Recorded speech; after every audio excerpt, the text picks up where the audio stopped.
Trend में है। तो राजस्थान का फेमस आंगी ब्लाउज, और उसका फर्मा किस तरीके से कट किया जाता है, डायरेक्टली आप उसे फैब्रिक पर कट करेंगे तो थोड़ी सी दिक्कत आ सकती है। फर्मा कट करने से फिनिशिंग बहुत अच्छी आती है। तो चलिए करते हैं वीडियो को स्टार्ट और कैसे उसका फर्मा कट करेंगे। इसके लिए हमने एक पेपर ले लेना है और उसके बाद जो भी आपके पास मेज़रमेंट है, अपने मेज़रमेंट के अकॉर्डिंग आप कट करें। मेरे पास जो मेज़रमेंट है मैं उसके अकॉर्डिंग कट करूँगी। तो यहाँ पर शोल्डर है मेरा, यहाँ पे मैं पूरा शोल्डर लूँगी और उसके बाद माइनस करेंगे। तो यहाँ पे शोल्डर है मेरा 15 इंच, तो 15 का हाफ हमने कर लेना होता है। तो यहाँ पे 7.5 इंच हमने शोल्डर ले लिया है। इसके बाद यहाँ पर 1 इंच हम डाउन कर लेंगे और यहाँ पे 2.25 इंच हम नेक की विड्थ ले लेते हैं। तो ये मिला लेने के बाद अब यहाँ से हमने 7 इंच हम डाउन जाएंगे और यहाँ पर एक निशान हमने लगा लेना है। ये हमारा अपर चेस्ट का निशान लगेगा यहीं से, मतलब, और अपर चेस्ट के साथ साथ यहाँ पे आर्म होल को हमने गोलाई भी देनी है। अब इसके बाद हमें लेना है बस पॉइंट का निशान लगाएंगे।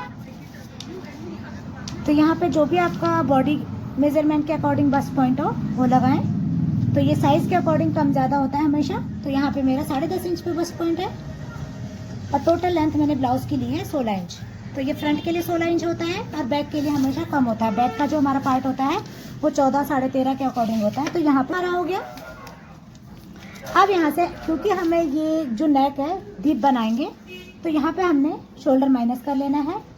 तो वो हमने यहाँ पे 1.5 इंच से लेकर 2 इंच तक शोल्डर माइनस करते हैं, जितना हमें डीप बनाना है। तो यहाँ पे मैंने 1.5 इंच शोल्डर माइनस कर लिया है। अब यहाँ पर हमने आर्म होल को गोलाई दे देनी है। जो स्टिचिंग मार्जिन है, मार्जिन में हमेशा फैब्रिक पे लेते हैं और यहाँ पर विदाउट मार्जिन ले रहे हैं ये, क्योंकि फर्मा है। तो जब भी हम स्टिचिंग का मार्जिन लेंगे तो वो कपड़े के ऊपर लेंगे। तो यहाँ पे रेडी शोल्डर मैंने रखा है 2 इंच। अब यहाँ पे आप देखिए मेरा नेक कितना आया है। तो जितना भी आया है उसके अकॉर्डिंग नेक यहाँ पे हमने ड्रॉ कर लेना है। अब यहाँ से मुझे, तो यहाँ पर हमने नेक ड्रॉ कर लिया है। आंगी ब्लाउज है, डीप नेक रहेगा।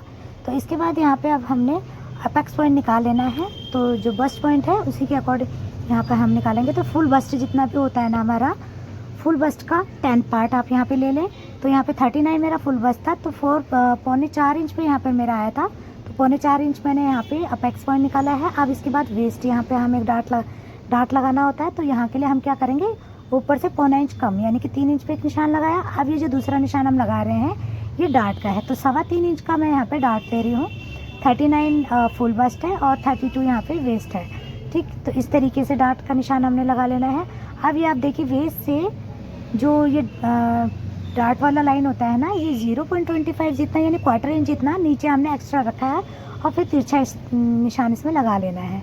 अब इसके बाद यहाँ पे हम, ये डार्ट हमारा लग गया है। तो डार्ट अगर आप इजीली हाथ से नहीं लगा पाते ना, तो आप ये कर्व स्केल लगा लें। बिगिनर्स है तो कई बार दिक्कत आती है, वैसे आप 1-2 बार प्रैक्टिस करेंगे तो ये बन जाता है। तो इस तरीके से आप एक बार ऐसे रखें, फिर साइड चेंज करके रख लें तो बन जाएगा। तो ये हमारा डार्ट हमने लगा लिया। अब हम क्या करेंगे, इसका जो डार्ट की लाइन है इसको दोनों को इंच टेप से नापते हुए इक्वल कर लेंगे। तो यानी जब भी हम स्टिच करेंगे तो हमारा कोई भी पार्ट छोटा बड़ा नहीं होगा। इस तरीके से ये हमने निशान लगा लिया। अब यहाँ से हमने वेस्ट का निशान लगाना है। तो वेस्ट हमारा जो यहाँ पे था ना, ये हम नाप लेंगे जितना बचा है। तो यहाँ पे हमारा लगभग 0.25 जितना बचा था। तो यहाँ पे अब हमने 1.25 इंच लगभग ऊपर गए और यहाँ अपने क्रॉस निशान लगा लेना है। इस वाली लाइन पे ना हमारा वेस्ट का निशान लगेगा। तो चलिए वेस्ट को अब हम नाप लेते हैं। तो 32 इंच का वेस्ट है जितना भी यहाँ बनेगा। तो बीच में हमने जो डांट दिया उसको छोड़ देना है।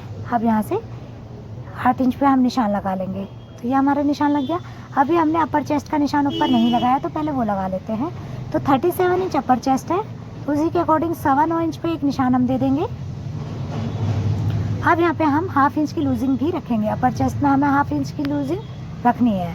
तो इस तरीके से अब इन दोनों लाइनों को, यानी अपर चेस्ट और वेस्ट वाली लाइन को मिला लेना है। अब यहाँ पे देखिए हमारा फुल बस्ट कैसे निकलता है। तो यहाँ पे नापेंगे तो आप देखिए कितना आ रहा है, 10.5 इंच पे हमारा आ रहा है। तो यानी कि लूजिंग के साथ हमारा फुल बस्ट आ जाता है।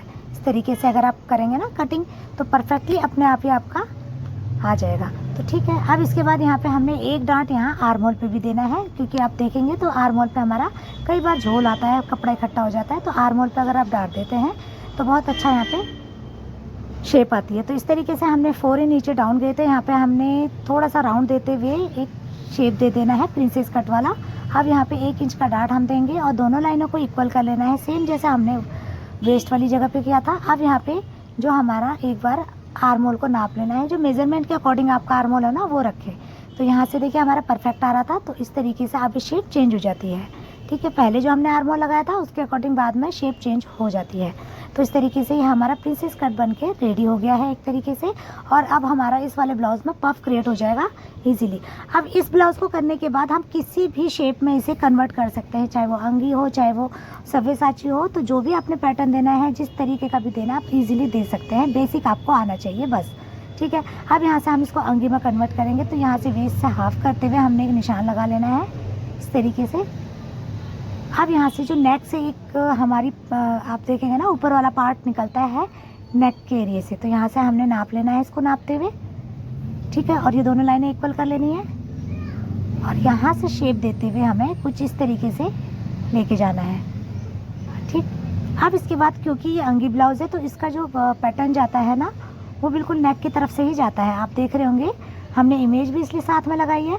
तो यहाँ से आप उठाते हुए इसको गोलाई राउंड देते हुए यहाँ पे इस तरीके से, तो पार्ट आपने कितना रखना है चौड़ाई पार्ट की, वो आप पे डिपेंड करता है। तो ये हमारा चोली वाला जो पार्ट है ऊपर का वो हो गया है रेडी। अब यहाँ वेस्ट साइड से भी हल्का सा हम 1 इंच ऊपर की तरफ जाके कर्व दे देते हैं यहाँ पे कुछ इस तरीके से।